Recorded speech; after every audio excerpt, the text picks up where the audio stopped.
Assalamualaikum warahmatullahi wabarakatuh.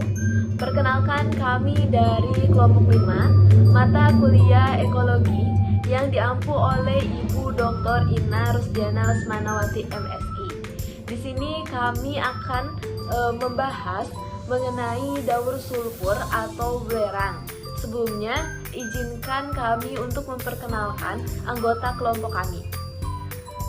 Perkenalkan, saya Selviania Tarahayu dan teman-teman saya ada Lika Pasya Purnama Putri, ada Sabrina Ratupera, ada Fatimah Azahra, ada Ayu Alida, dan Dera Hoirunisa. Kalian tahu nggak apa itu daur sulfur atau daur belerang?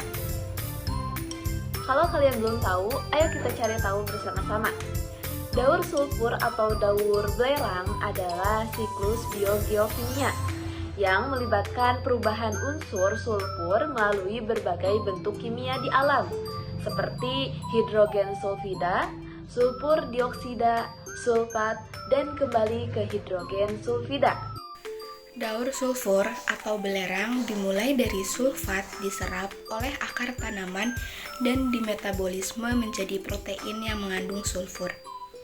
Lalu, hewan dan manusia memakan tumbuhan hingga sulfur berpindah ke tubuh mereka. Selanjutnya, sisa metabolisme sulfur dalam tubuh mereka diuraikan oleh bakteri menjadi gas hidrogen sulfida atau H2S yang dikeluarkan misalnya melalui kentut.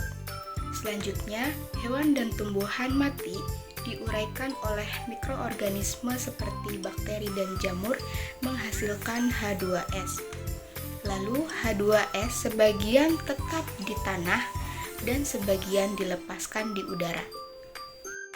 Di udara, H2S bereaksi dengan oksigen membentuk sulfur dioksida, yang kemudian SO2 dioksidasi menjadi sulfat oleh bakteri chemoliototrof dan dapat membentuk asam sulfat yang menyebabkan hujan asam, yaitu beberapa bakteri yang berperan antara lain Desulfovibrio dan Desulfomaculum yang mereduksi sulfat menjadi H2S. Kemudian ada Chromatium yang menggunakan H2S dan melepaskan sulfur, dan juga ada Thiobacillus yang mengoksidasi sulfur menjadi sulfat. Nah, ini merupakan gambar dari daur sulfur atau belerang. Bisa dilihat ya teman-teman. Lalu selanjutnya ada peran mikroorganisme. Yang pertama, bakteri mereduksi sulfat menjadi hidrogen sulfida atau Desulfovibrio, Desulfomaculum. Yang kedua, bakteri fotoautotrof anaerob atau Chromatium menggunakan H2S dan melepaskan sulfur. Lalu selanjutnya, bakteri chemolitotrof atau Thiobacillus mengoksidasi sulfur menjadi sulfat. Dari mana sih sumber sulfur? Sulfur berasal dari pelepasan sulfur dari pelapukan batuan dan degradasi protein. Kemudian, sulfur bersumber dari aktivitas vulkanik, pembakaran bahan bakar fosil, asap kendaraan, dan pabrik. Dan sulfur bersumber dari penguraian bahan organik di tanah dan air oleh mikroorganisme. Manfaat sulfur. Yang pertama, membantu pembentukan hijau daun dan meningkatkan kandungan protein serta vitamin pada tanaman.